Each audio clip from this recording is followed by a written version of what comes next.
Hello, here we have what's called the success equation.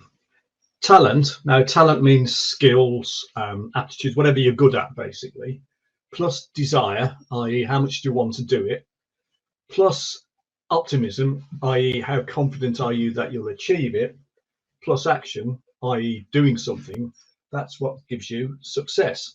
Now this is where it gets interesting because first of all, in terms of desire, that's why you need written goals and you need to have a plan to achieve those goals, and you need to visualize your achievement of the goal, and you need to feel as if you've achieved it as well. And I've talked previously about how you can use NLP modalities to actually put yourself in a position of experiencing the achievement of the goals, what it feels like, what it looks like, what it tastes like, what it smells like, what it sounds like. And the whole point about that is that the more intensely you can put yourself in the position of achieving those goals, the greater your desire will be to achieve them and the more likely you are to do so. Moving on to optimism, I've talked recently about a book called Learned Optimism by an author called Martin Seligman. And optimism underpins everything. The more optimistic you are, the healthier you are, the more successful you are, the happier you are, the longer you live. And there are certain important things that you need to be aware of. And if you're aware of them, you can make yourself more optimistic. That's why it's called learned optimism. And that's what cognitive therapy is all about, knowing how to talk to yourself. And doing so means that you change the way you behave. Earl Nightingale talks about the greatest secret, or the strangest secret, is we become what we think about.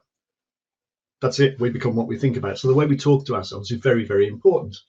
So our self-explanatory style underpins how optimistic we are. So our self-explanatory style, there's three elements.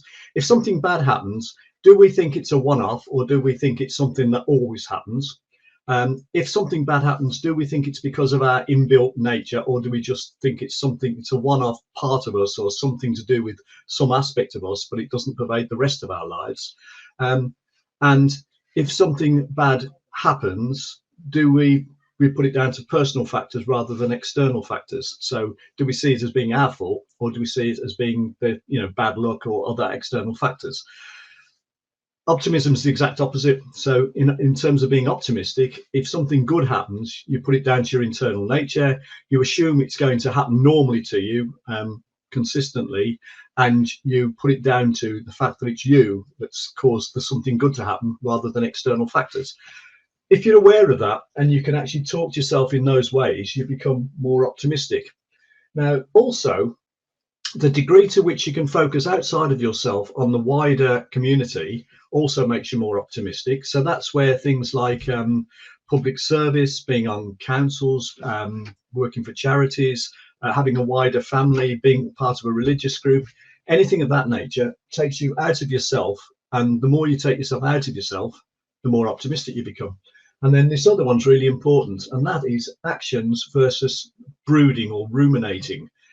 Now, the thing here is that actions are important anyway to be successful, but to the extent that you're active, you've got less time to dwell on disappointments. And because you've got less time to dwell on disappointments, you're less likely to get pessimistic, and you're less likely to get heavily pessimistic, i.e. depressed. So being active rather than ruminating and brooding on disappointments is also good in terms of greater optimism.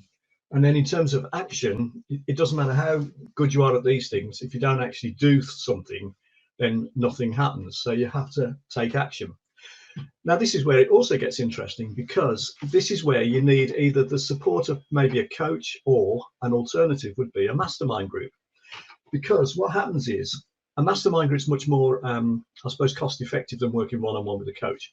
What happens is, if you're part of a community of like-minded people, then first of all, you'll develop wider range of skills. So your talent or skills will improve because you'll have other people's skills to pick up from. You'll write your goals and have plans because you're reporting back to the other members of the group about what your goals and plans are. So you'll heighten your desire to achieve things. You'll become more optimistic because you're working with more optimistic type people, and the people you associate with reflect on you. So it'll improve your optimism.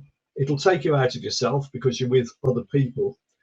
And it will mean that you'll take action, because the whole point of a mastermind group is you say what your goals are, you update people with your progress to your goals, and then you ask to be held accountable. And the fact that you're asking to be held accountable means you're much more likely to take action, because you're going to be asked, did you do it? So those four elements there of the success equation, talent plus desire plus degree of optimism plus action, will all be enhanced if you work one-on-one with a coach, or if you work alternatively as part of a mastermind group. But you could do both, of course. So if you wanted to find out more about how that could work for you, go to businessroundtableuk.co.uk. And it just so happens on the date I'm making this presentation, on Tuesday, the 1st of March, which is next week, our local mastermind group in Warwick meets at 7 o'clock in the evening. And if you wanted more information, then just contact me. Hope you found that interesting. Thanks very much for watching.